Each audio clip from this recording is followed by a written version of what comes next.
Ladies and gentlemen, this may very well be our last official visit to the United States before retiring from office next year.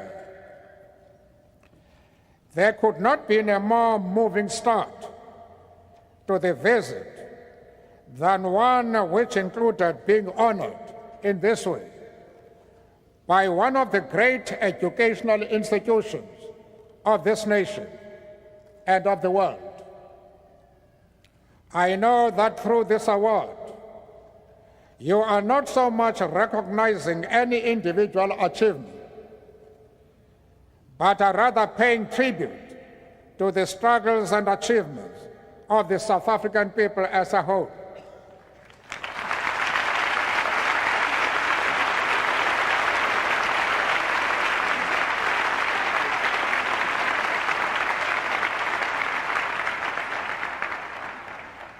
I humbly accept the award in that spirit, while at the same time wishing you to know that we are not unaware of nor unmoved by the great compliment you pay us by conferring this degree at a specially convened convocation. To join George Washington and Winston Churchill as the other recipients of such an award conferred at a specially convened convocation is not only a singular honor, it also holds a great symbolic significance to the mind and to the future memory of this great American institution. The name of an African is now added to those two illustrious leaders of the Western world.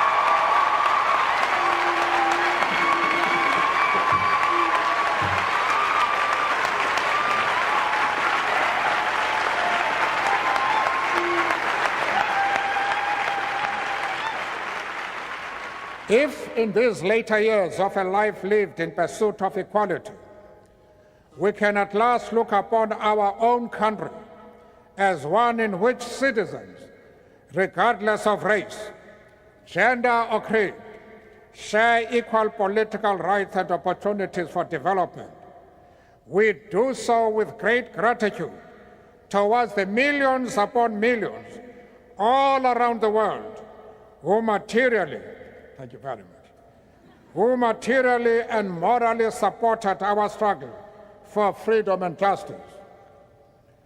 Together with those freedom and justice-loving citizens of the world, we do at the same time, however, note that at the end of this century, a century which humanity entered with such high hopes for progress, the world is still beset by great disparities between the rich and the poor, both within countries and between different parts of the world.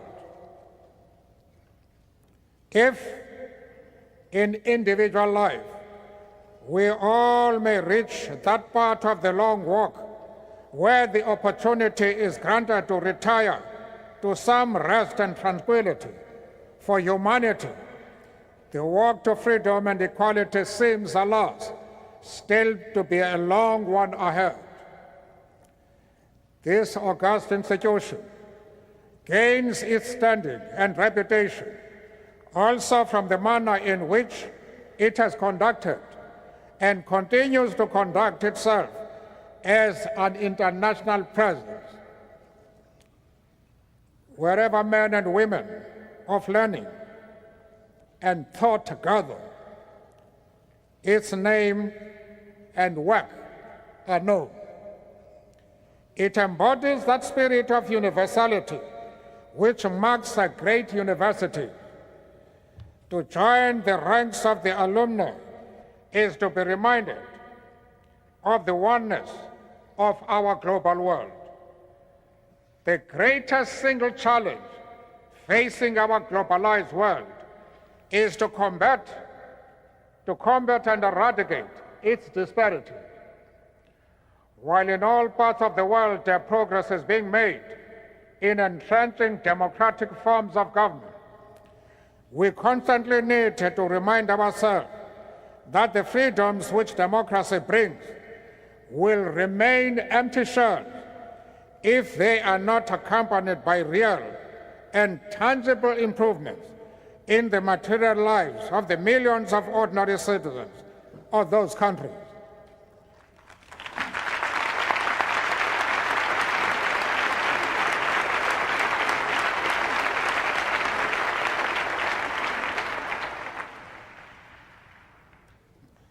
Where men and women and children go burdened with hunger, suffering from preventable diseases, languishing in ignorance and illiteracy, or finding themselves bereft of decent shelter, talk of democracy and freedom that does not recognize these material aspects can ring hollow and erode the confidence exactly in those values we seek to promote.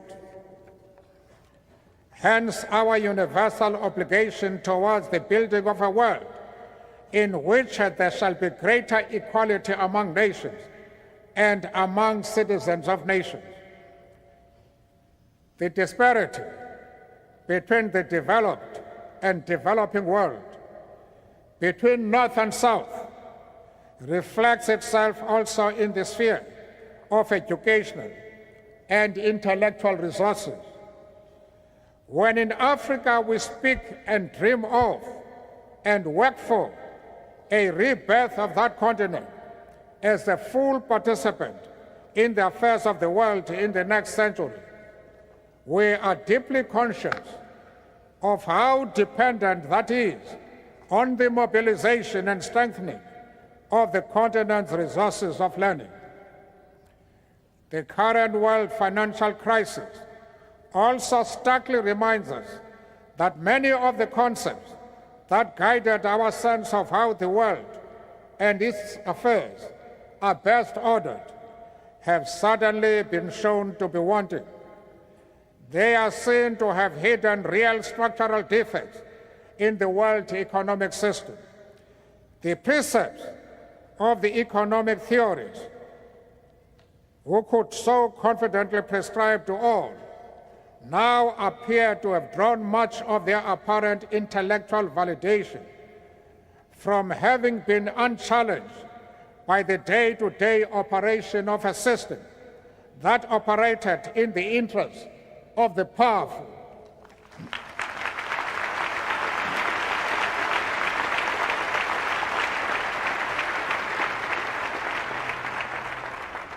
Not only does this crisis call for fundamental rethinking and reconceptualization on the part of the theorists of the North, it more particularly and urgently emphasizes the need for thinkers and intellectuals of the developing world to sharpen their skills and analysis, and for a genuine partnership between those of the North and the South in helping shape a world order that answers to the shared and common needs of all the people, and not just the rich.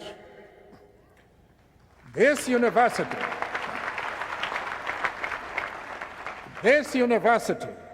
already has had a long partnership of learning and teaching with the South African people. There are many names that one could mention of persons now holding office in government or institutions of civil society who spent a time at Harvard or benefited from programs conducted jointly with this institution. For that, our fledgling democracy, faced with the enormous task of reconstruction and development, owes your institution a great debt of gratitude. As South Africans play their role in helping to conceptualize and give content to the African Renaissance, we continue to draw upon the intellectual skills, nurtured, and honed here. The United States of America and democratic South Africa have, in the course of these last 4 years, built a relationship of mutual respect and cooperation.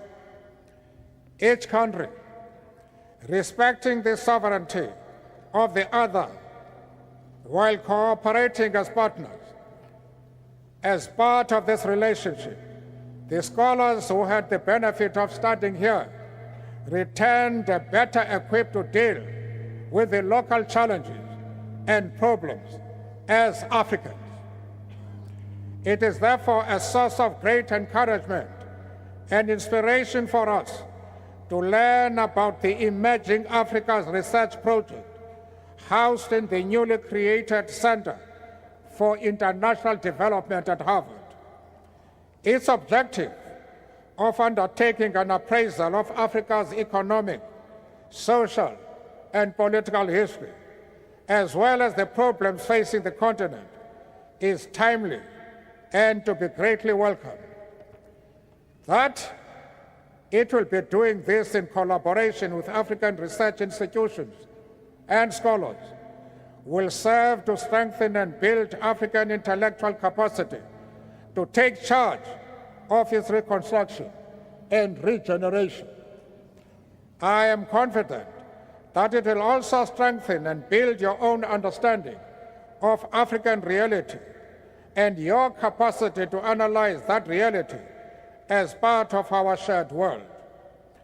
Mr. President, we accept this great honor bestowed upon us today as a symbol of how South Africa and the United States, Africa and the West, the developing and the developed world, are reaching out and joining hands as partners in building a world order that equally benefits all the nations and people of the world.